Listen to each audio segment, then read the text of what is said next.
okay, this is not so important. I can just be a YouTuber and be the next Mr. Beast. I'm not saying that it's the be all and end all to everything, but it helps you in life. It helps you grow. It helps you think. It helps your mind and your confidence and all that kind of stuff. But yes, so I finished my law degree at the age of 19.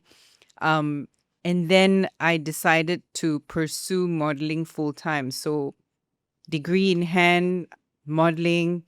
Then I went on to, I started hosting and emceeing. So we did a makeover for her on the spot. We got her looking like $1,000,000 and she was very happy. And she went home and she said, I've never seen my husband smile wider. You know, what do you normally use to clean yourselves? I mean, like to clean your faces. Oh, sabun. Yes. From head to toe, sabun. I'm like, tak boleh macam tu.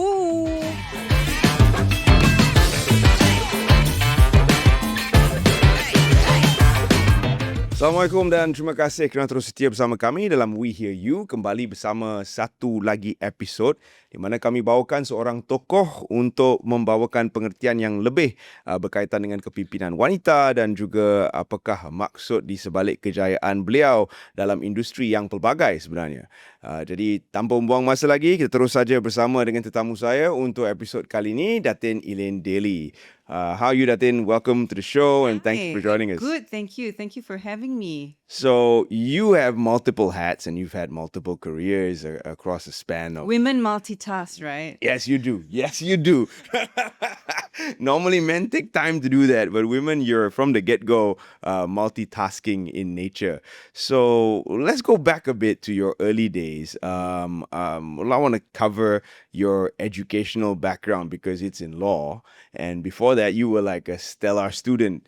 You jumped grades to get to... You've done your homework. I try my best. So tell us a bit about what it meant to be a good student and also to take on a challenging subject like law.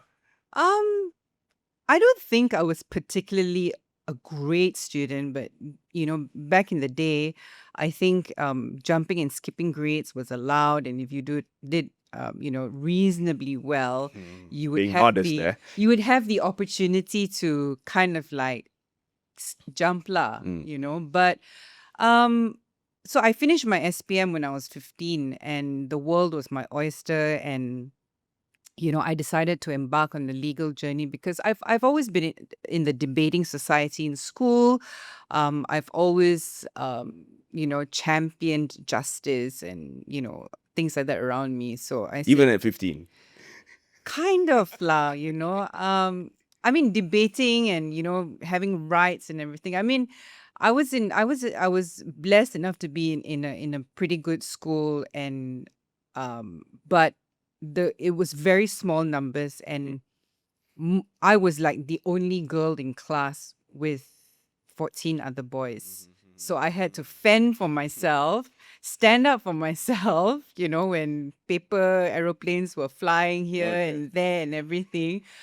I couldn't lah bertabah kan.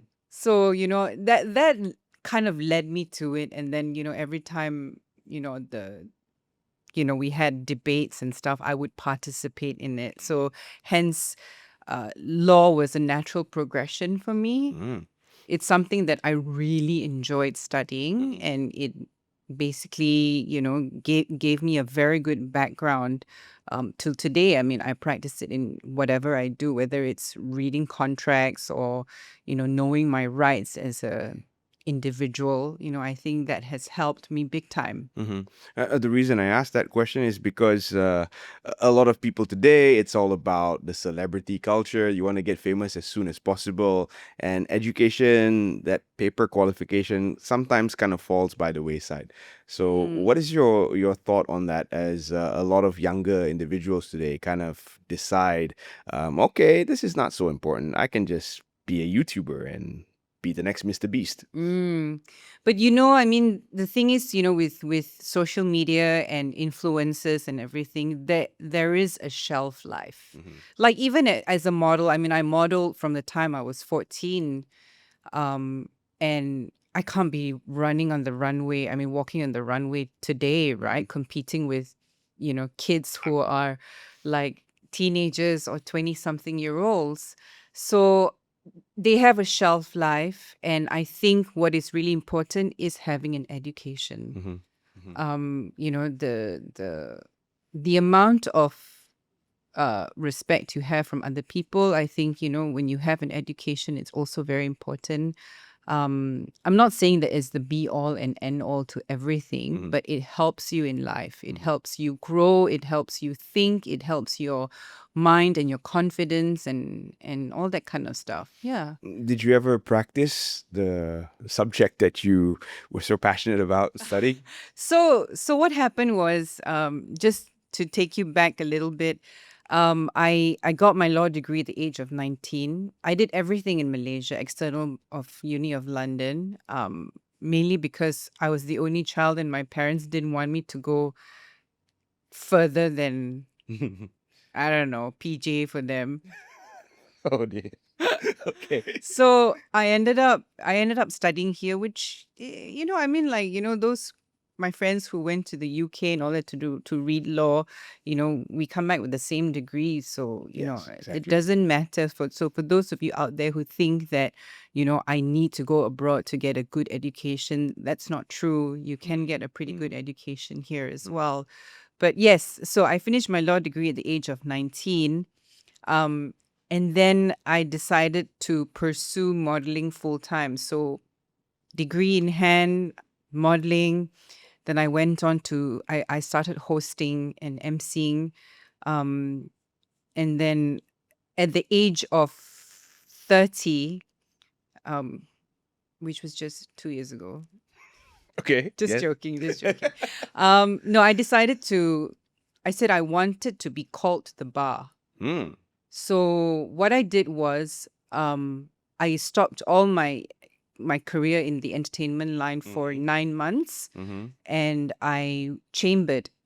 I chambered at a law firm, and it was one of the most productive 9 months of my life. Wow. And so after that, at the age of 30, I was called to the bar. So tomorrow, if I wanted to go and become a lawyer, I could. Mhm. I just needed to have that. I mean, like, the degree was great at that time. But then I said, I wanted to be called to the bar. And, I was working with chambering students who were much younger than me, which was fine. But, a lot of them I could see was doubting my capabilities in the law firm, just to be honest with you, because, they were like, um, does she know how to type? Does she know how to do this? Coming from the entertainment industry. But I was thrown in the deep end. I had a very good pupil master, Mhm. and I was doing his oil and gas contracts for him and everything. Oh. So yeah, it was a very, very fruitful time for me. Mhm. But what I learned most about being in the legal, the whole legal career, or rather the 9 months of chambering, was that you get to do 14 hours of legal aid. So you get to choose what you want to do. Mm.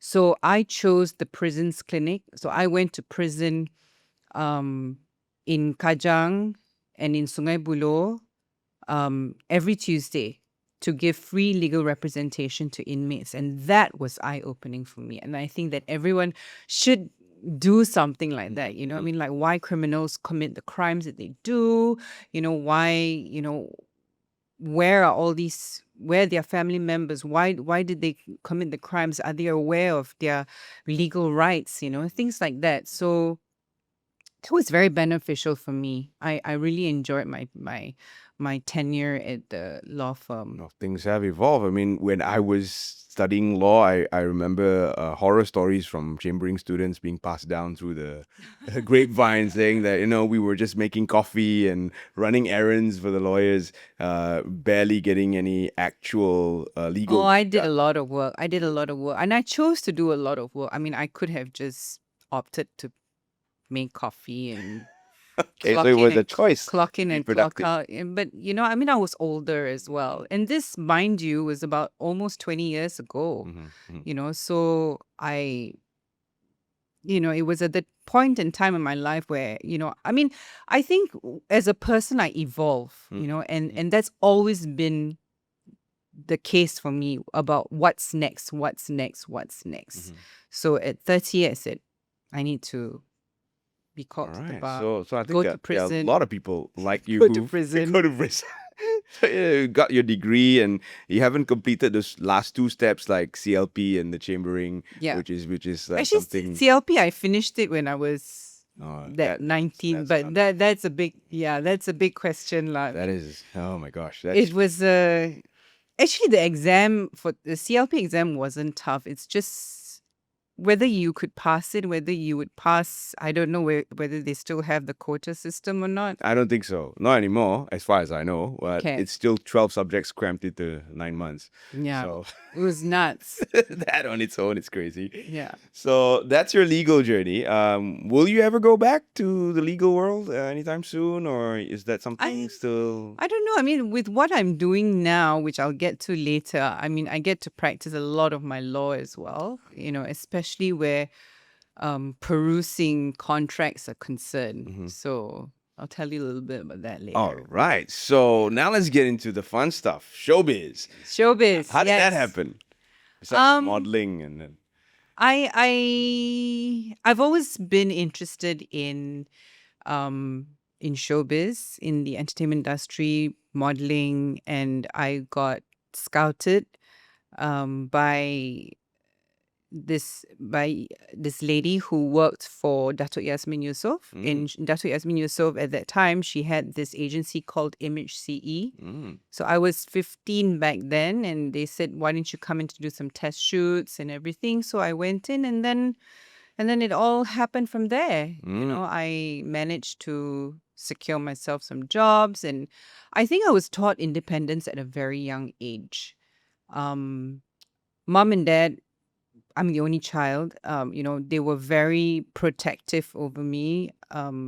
They were very strict with me, being Asian parents and all.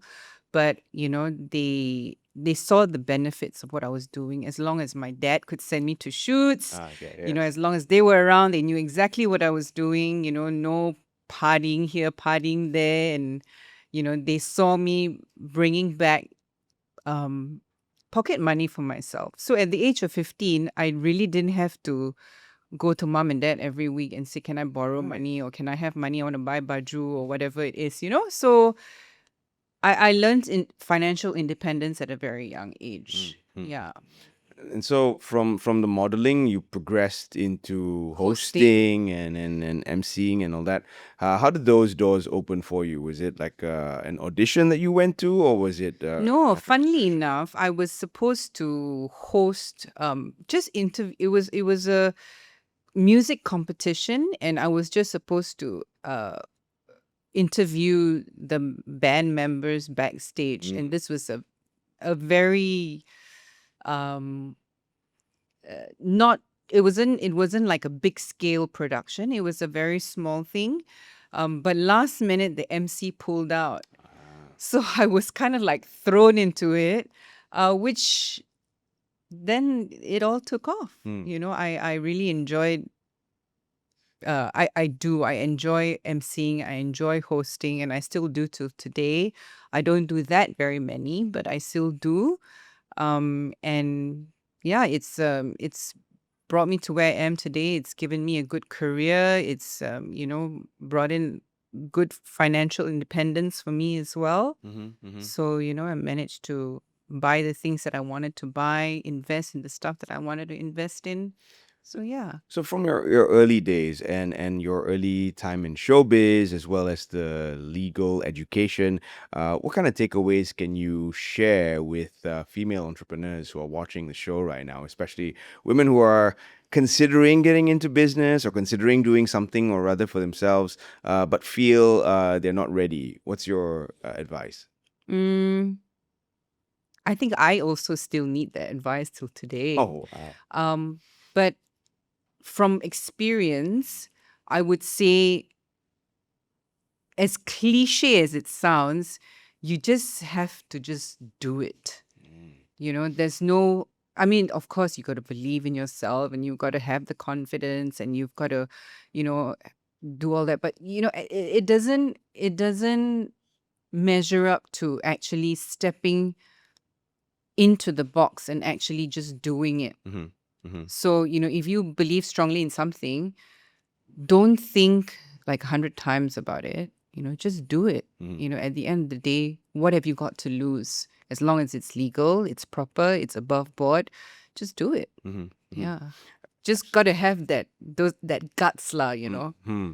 And that is something I think a lot of women are finding easier to do, because we've had a lot of entrepreneurs who are already success stories in their own rights, and they possibly echo the same sentiment.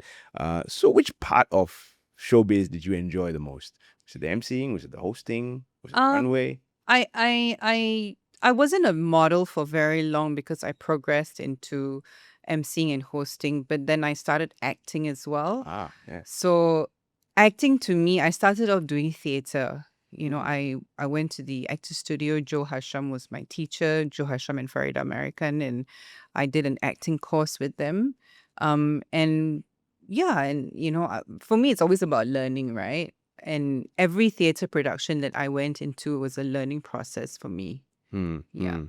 Which ones were your favorite? Any standouts that you like to share? Like, I think YouTube is a huge archive, so we can all go back and check it out. No, whether it was even filmed back then, but the one that really stood out for me was this play called Tea, and it was written by this lady called Valina Hasu Houston, who was a Japanese war bride. So I played a Japanese war bride who commits suicide in the first act of the. Ow, So she comes back as a ghost. Yeah. So that's that was heavy. it was heavy but good fun. Oh, Yeah, it was wow. good fun. It was Sounds directed by Edwin Sumun. Mm-hmm. And I learned a lot from that, and then I progressed and went into TV and films and yeah, and acting to me has always been a huge big passion for me. As I said, I don't do very much of it nowadays. I mean, occasionally I would do a project or so. I just went last night to watch an amazing theatre piece by the late Jit Murad called Visits. And I was like, telling my husband, I said, I really miss theatre. I really want to go back. So, it's no coincidence we're talking about it. So maybe. Well, looking Yeah. forward to something in the pipeline somewhere down the future soon. So on that note, we're going to take a short breather. Kita akan berjeda seketika, dan sekembali nanti kita akan menelusuri pula skop perjalanan Datin dalam dunia perniagaan. Jangan ke mana-mana, terus siap bersama kami. We Hear You kembali selepas ini. Kita kembali bersama Datin Elaine Daly, dan tadi kita telah berbincang sedikit tentang kerjaya awal Datin dan bagaimana beliau bermula. Dan langkah seterusnya Datin adalah sebagai seorang yang bergelar perniagawati dalam bisnes, dan usaha terbaru beliau adalah Lead Up. Jadi Datin, can you tell us a bit about why Lead Up and how you got started with this idea? Okay, so I've always been very passionate about women's empowerment. And it all started when I took part in the Miss Universe Malaysia competition when I was 26. And I represented Malaysia in Panama in the international finals. And ever since then, I've always been asked to mentor young ladies, young girls in schools. I've always been invited to corporates to give talks to their women staff, secondary school girls, to talk about confidence and communication and having presence. So I said, why don't I do something about it? So I decided to begin Lead Up Asia, much to the encouragement of my husband, who kept saying, you need to do something with all the content that you have, because over the years, I had given so many talks and speeches and conducted so many, different workshops. So I said, okay, I'll do it. And yeah, and we launched Lead Up Asia just before the pandemic. So obviously we couldn't do that much stuff. I did a lot of sporadic things before that. But then now we actually have a set program that we do, a set workshop that we do, whether it's for 2 days or 3 days or 4 days. But basically, Lead Up Asia is a workshop, or rather a platform for women and even men. I mean, I have a lot of men participants, as male participants as well. And they come on board and they learn how to groom themselves, how to be a better version of themselves, with the workshops and the materials that I give them. It's very experiential. So I can't exactly tell you what we do at Lead Up unless you come and join the program. There's a secret sauce to it, huh? Secret sauce, yes. So and then I did a lot of virtual trainings online, throughout the pandemic. And then after that, it all picked up, and currently we're pretty busy. I lead a very small team at Lead Up, and we have maybe 2-3 trainings a month. So what's the goal with Lead Up? Because with training facilities, you train the next generation. Yes. And then what? And then what happens when they acquire the knowledge? What's the Then next they step? go out there and be the best version of themselves. Okay. I mean, like, the thing is, it's all stuff that people already know. Right. But it's just that they either forget, or they don't practice it, or they're not aware of it. Simple things like hygiene. People know hygiene. They know that they're supposed to keep clean and, have good breath and all that. But sometimes you forget. People forget how to groom themselves. We had one lady come in as a participant, and she hadn't been to the hair salon in 5 years. Okay. And it amazes me that there are still people out there who don't have enough care for themselves. So we did a makeover for her on the spot. We got her looking like $1 million, and she was very happy. And she went home and she said, "I've never seen my husband smile wider." So it's these kind of things that we know, but we don't put into practice. So it's about putting stuff into practice. It's about taking back, and for me personally, it's about making a difference in people's lives. And that's what I've always been about ever since I started modeling. Whether it's however big, however small, it's to make a difference. And I hope that by sharing all this today, I would have made a difference to maybe you in some small way, or to the audience. So yeah. I mean, a lot of times when people see celebrities or icons on TV, especially women, we kind of don't realize the amount of care, the amount of effort that goes into the image that is being projected on TV or on stage. Like for me, I took hair salons out of the equation for quite some time now. It's a lot easier for the men, is what I'm saying. The hairspray here and there, a nice shortcut, or a complete shine. But you'd be surprised, yeah. So I had a workshop once, and we were teaching the participants about skincare. And so we had one with just a group of 40 men. And they loved it. They loved that segment of skincare. They all put shower caps on their heads. They learned how to wash their faces and put on moisturizer and, creams or whatnot. And, at the end of the day, they said, when I asked them, I said, "What do you normally use to clean yourselves? I mean, like, to clean your faces." "Oh, sabun." Yes. From head to toe, sabun. I'm like, tak boleh macam tu. You have to use proper skincare. Okay. Sunblock, sunscreen. And so they learn from that.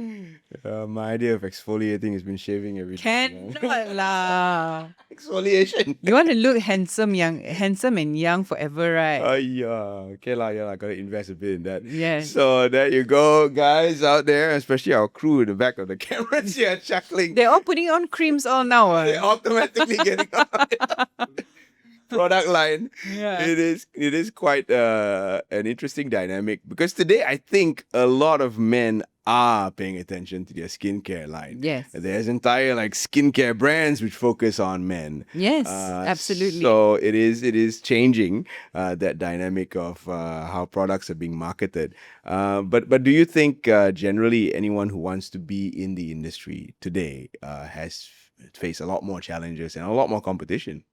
In the entertainment Mm-hmm. industry, definitely. I mean, with the new emergence of influencers and social media experts, I would call them. Um, I don't know whether there's enough talent, Mm.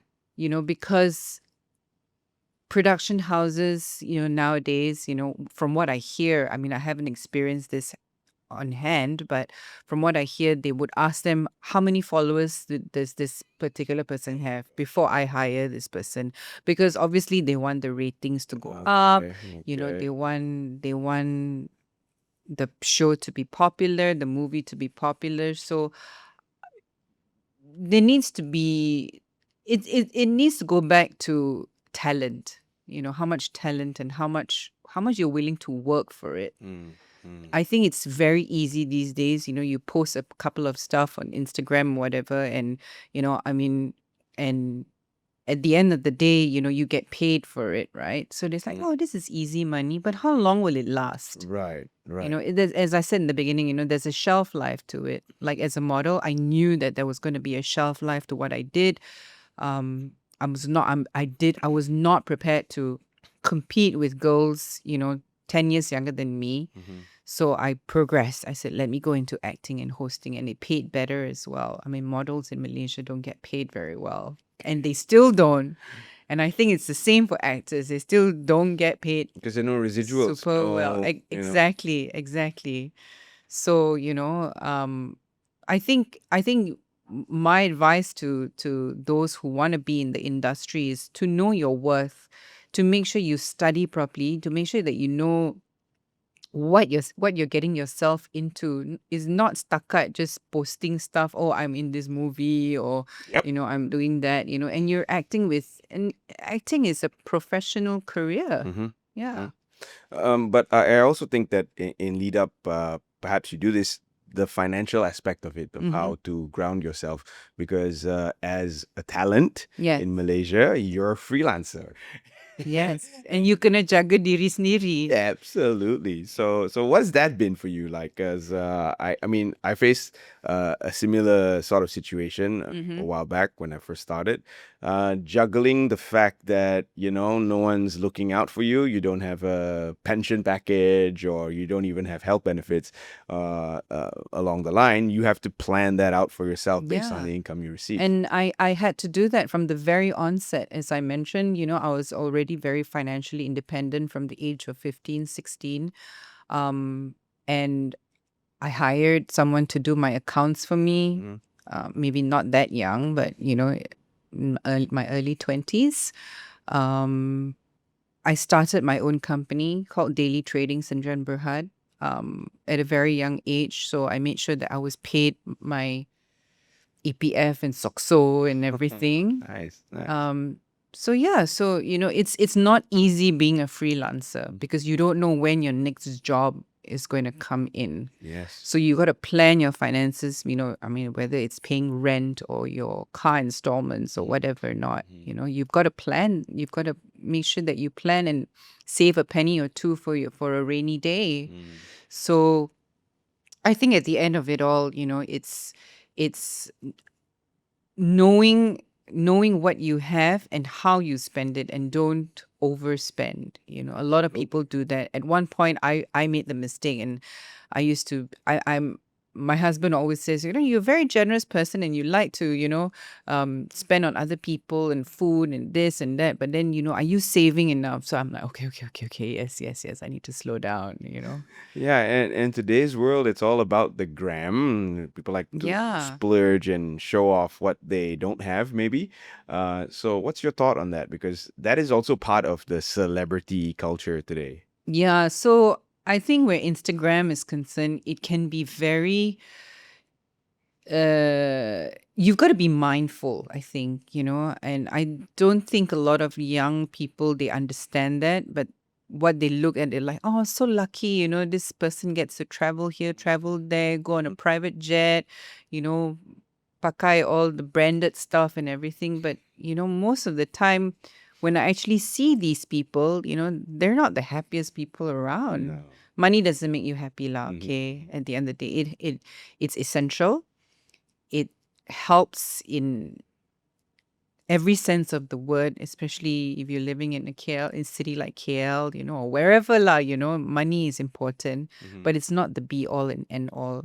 And most of the times when you look at Instagram, it's all about envy. I mean, I get that too. I look at my friends, I'm like, wow, how can she be so happy? Whereas we all like got 10,000 worries, we've got so much stuff going on and everything. How is that even possible? But then you do realize, and you just take a step back and you say, okay lah, maybe not so, maybe it's just showing the Instagram the size that they want to show. Correct. Once you start projecting that image, I mean, I think if we go to international icons like Ashton Hall recently, he got smoked by this other guy, Speed, and his brand was sprinting because he's all Yes. about the sprint. He's all Correct. about sprinting. Correct. And then he lost the sprint. So now what does he do? Because if that is your brand, then suddenly it gets deconstructed on a very, very basic level. Then what do you do? And if your brand is all about showing off the watches and the private jets, then Yes. what happens when that stops? And how expensive is it going to be to keep projecting that? So that, I think, is something young people need to understand. How aware are young people that come into your program about these sort of things that are out there? Well, I try and educate them as much as I can. Not to say that I'm like I know everything, but from what I experience and from what I see, I always tell them, I said, Instagram's not everything. Social media's not everything. I mean, I've got 2 young daughters, one's 7, one's 10, and they're already asking me, when can I have Instagram, or I want to check. Exactly. I mean, I created accounts for them now when they were very small, but they don't have access to it. And I mean, like Australia, for example, they've banned social media for kids under the age of 16. And I honestly am not going to give them phones or anything until they're old enough to understand what it's going to be used for, and not just to watch YouTube and go scroll through Instagram or on TikTok or whatever it is. So I think as parents and as adults and as teachers, we need to be very careful with the young ones, especially what we teach them and what we give them where gadgets are concerned. And tell them that Instagram's not everything, because sometimes, they will look over my shoulder. Oh, auntie, this is doing that, and my friend's doing this, and this is it. I'm like, yeah, I said, but this is just 5 minutes in the day. We don't know what they're doing the rest of the day, right? Right. Absolutely. I mean, it is what it is. Instagram is like a puff piece. Yes. It's not the actual reality. It's an evil but essential tool. Yes, true. I mean, it's helped me work-wise, So, I would get offers to post certain things or whatever in return for money, and I think that's great, But you So, gotta declare those things.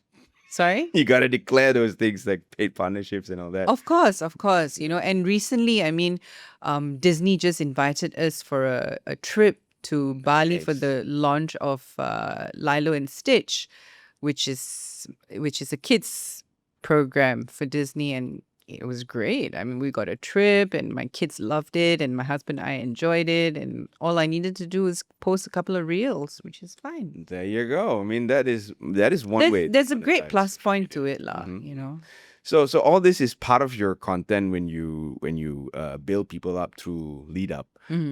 What's next for you? What is the next big program that you're organizing? Well, I think I have a lot on my plate already. I mean, as I said in the very first sentence, I mentioned to you, women multitask, and I learned how to do that at a very young age. But what I do right now is I produce a women's talk show, women's empowerment talk show in TV3 called Women Talk. We're into our 7th season already, and it's aired every Saturday at 5 p.m. on TV3. I am the regional director for Miss Universe Malaysia, Indonesia, Singapore, and Hong Kong. So I oversee these 4 countries. So after I finished Miss Malaysia, then I've always been part of the whole pageant scene, and I was national director for Malaysia for about 10 years, where I had to take care of the girls and the pageant and everything. And then just last year, I was asked to come back to oversee these 4 countries. So I've already got so much on my plate, plus lead up as well. So if you ask me what's next, I'm just building. And when I said earlier why my legal career at that point in time, how it's helping me now, is because I've got all these contracts to peruse, where all these different countries are concerned, different laws and and everything, so it helps. So I deal with the business aspect of it more, the behind the scenes. I'm not so much in front of the camera much anymore, and and as I said, I just went to watch a theatre piece, so who knows, maybe one day I'll go back to do theatre again, something that I would love to do. We are looking forward to that, of course. All your fans are. And I know stepping away and going behind the camera must be a different experience. What was the mindset shift like for you in that moment where you decided, okay, I'm going to step back now. I'm going to do the things that I need to do to build these institutions and organizations. I'm not going to be in front of the camera so much. I don't think there was a definite point where I decided. It was a natural progression for me. It was a transition, and I realized that I preferred, over time, and also because of time flexibility, right? Because now I have a family and kids and all that. I rather do stuff behind the scenes. So it was a natural progression for me. Nothing too definite. Talk to women about evolving, and what has that been like for you? Because we've talked about your evolution even from the early conversation we had about education and then modeling and then moving on to things. Talk to the women watching about what that means, evolution and progression. You have to evolve. I mean, at the end of the day, people say, oh, yes, you have to have a good support system. And yes, I completely believe in a good support system, but you only have yourself as an individual, and it depends on how ambitious you are, how far you want to go. I think it's all innate inside of you. Like, I've always been ambitious. I've always wanted better for myself, more for myself. It's about a want, not a have to, not because mom and dad told me to, but because it was a burning fervor inside of me that said, I want to do this. I want to evolve. I want to be better. I want to, reach to greater heights and leave a legacy behind for my kids, So yeah, so in terms of my advice to the women out there is to basically, know your worth, know what you want, and just do it. All right, we're going to take a break on that note. Kita akan berjeda sekali lagi, dan apabila kembali kita akan recap beberapa perkara bersama Datin dan juga kata-kata akhir Datin dalam episod kali ini. Jangan ke mana-mana, terus setia bersama kami dalam We Hear You. Jadi kita dah berbincang panjang lebar bersama Datin Elaine Daly berkaitan dengan kerjaya awal dan juga apakah langkah terbaru beliau dalam dunia perniagaan. Tapi selepas ni kita akan ketahui sedikit tentang rahsia Datin di sebalik kejayaan beliau. Datin, I know it's always good to be on all the time. You're focused. But what do you do to relax and unwind? What is in that wheelhouse of yours? I sleep. I love to sleep. I'm being very honest, okay? I mean, that's true lah. No lah. I mean, I do take some time out. I go to the spa, I suppose. I have dinners with friends. I like to travel. My husband and I like to travel together. And just spend time with the kids, although they drive me nuts. But as I said, I'm very honest. I'm sure a lot of mothers would resonate with that. 7 and 10, yeah. But I mean, I got married late. I got married when I was 38. And, I had my first baby I got married at 37, and then had my first baby at 38, second baby at 41. So you can do the math lah as to how old I am. But at the end of the day, um, I think where I came from and what I am, it's all about timing. I mean, of course, initially I was like, I'm going to end up just becoming a nun or something like that. And, I said, I'm not going to meet anybody, but, I met my husband, and, we're married 10 years now, and Congratulations. we're happy. I mean, there are a lot of ups and downs, a lot of challenges, but, our kids gave us joy. And my two girls, who are drama queens. But yeah, What do they take up after? no lah, but they're such a joy. Having kids is wonderful. And I sometimes I wish I had started earlier so I have more energy levels when it comes to running around after them. But at the same time, I wouldn't have had experienced all that experience. I wouldn't have traveled extensively, because it's hard to do that now. And when I'm talking about acting as well, when you gotta stay up late and come back home at 5 o'clock in the morning, I don't think I could do that now with two young kids who need to go to school and who needs a mom around. I don't think I could do that, and I really tabik for the ladies who can actually do that, for the actresses who can spend that time working. I really take my hats off to a lot of women out there, actually. I mean, I have a great support system. We have help. We have my parents, who are big help as well. So I think it allows me to do what I want to do. If not, then I would have just to be a stay-at-home mom and take care of my kids, which is not wrong, which I think, and I have a lot of friends who are stay-at-home moms. It's not easy. No, I couldn't. I'm not a 24/7 mom. I admit to that, and I need to work. I've always been very ambitious and career-minded, so I don't think I'll retire anytime soon. I don't see you retiring. I don't see you retiring because after this, just 40 minutes of conversation, I could see that you're gonna be on to the next thing and on to the next. Hopefully. That is how you're wired. But I'm glad you saluted all the moms who are stay at home, because Yes. sometimes they get demoralized because they feel no one recognizes their. No, not at all. I mean, I have good mommy friends who choose to do everything by themselves, the school pickups, the cleaning of the house, the laundry. And I couldn't do that. Right. I think that would be more stressful for me. So I really take my salute them. Yeah. So how important is the me time, the chill out, to your whole process? Where does that fit in? Do you allocate a certain day of the week for the rest and relaxation, or is it like whenever you can find I time? think whenever I can find the time, I will chill and relax, and which is not very often, because my husband always says, you gotta stop working. Walaupun I don't clock in, clock out to work, I'm constantly on my gadgets and I'm working, and and sometimes I gotta deal with time difference of other countries and everything, and it's not the easiest, but we try and have a date night at least once a week. We go out and have dinner, and we're in bed by 9:30. No, honestly, with two kids, right? And then they wake up at 6:30. So we go to bed early and wake up early. So I have the whole day ahead of me.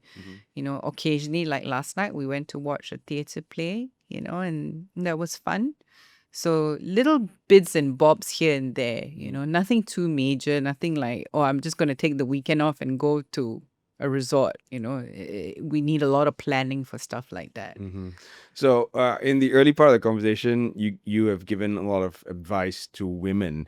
In this part of the conversation, I would like to turn the attention to the men, because sometimes men, we are there to support our wives until something they do doesn't sit well with us. So how do we manage that when you have an entrepreneurial wife who wants to go out there, build a business? How can we play our part as men? I think as men, we seek, like, for me, I seek a lot of advice from my husband. He's very wise. I have a lot of respect for him, and I think that is important in any relationship. Yes, true. Respect and trust, and that we have with each other.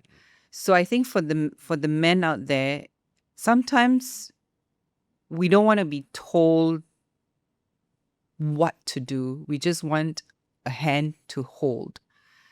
So for the men out there, sometimes you just have to listen lah. It's called the art of listening, which is part of one of the things I do in my program as well.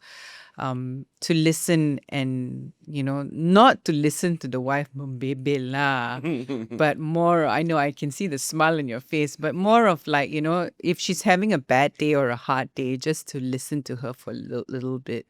And sometimes, and it's always about timing. It's always about whether it's the right time to do it. Don't do like 5 minutes before you want to go to bed. Right, Just right. Just say, Just hey, to wake up in the same mood. do you have a couple of minutes? Can I talk to you about something? It's important to me. And then you rant or whatever, But I think that's how husbands can support their wives. Men can support the women, whether it's your colleague or partner or brother or sister or whatever it is, because men are wired slightly differently. I mean, not we, but you guys are a lot more methodical. You know exactly what, you don't beat around the bush, not much anyway.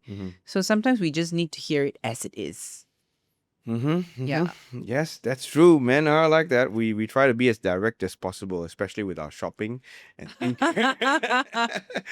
we try to be as direct as we possibly can. And little gestures help, like sometimes if I come home and then suddenly there's food on the table and I didn't need to cook, and I'm like, what happened? Oh, I cooked dinner tonight. I'm like, oh my God, it's so nice. Wow. Okay, Occasionally, all right, like, man. One occasionally. additional skill to add to the wheelhouse Cooking, is cooking. Actually, cooking very easy, yeah. Yeah. All right. What's the easiest dish that you think any guy can prepare on the fly? Spaghetti bolognese. You can just make it out of a can. Okay. Yeah. Bolognese. All right, guys. Senang je. Pick up the recipe as soon as you can. Spaghetti bolognese puts smiles on your wife's faces. So make sure you get that done. Or a cheese sandwich or whatever it is. Sandwich. Yeah. Okay. Datin Elaine, at the end of our conversation, I just want to know what is in the pipeline for you and what do you hope to see in Malaysia in terms of women empowerment? In the pipeline for me, I mean, I still want to continue to do what I do. As I said, I have no plans for early retirement. No. I want to be able to grow Lead Up into a more regional space, which we are in the midst of doing right now. And what I hope to see from Malaysians, especially when it comes to women empowerment, right? That's your question, right? Is that we've got to build the resilience in us.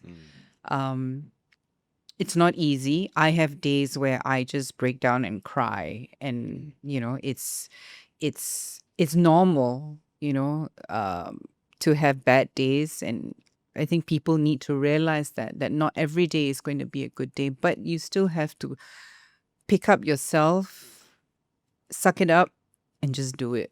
Yeah. The government always has these targets for women leadership and how many % of the board has to be Yes. women and all that. We want to break. We're still breaking the glass ceiling. Yes, yes. So how far along do you think we are in achieving those goals? Where do you see gender equality at? Wow. It's not an easy question to answer. I mean, like, I get this question a lot of times, but I think at the end of the day, what is important is to make sure that we just focus on the goals, focus on the goals, and the rest will follow. It's such a broad connotation or statement to make, like, where do I see gender equality and what year will we achieve that, or whatever it is. It's so difficult. So just focus on the goals, the little steps, And then I think from that we build.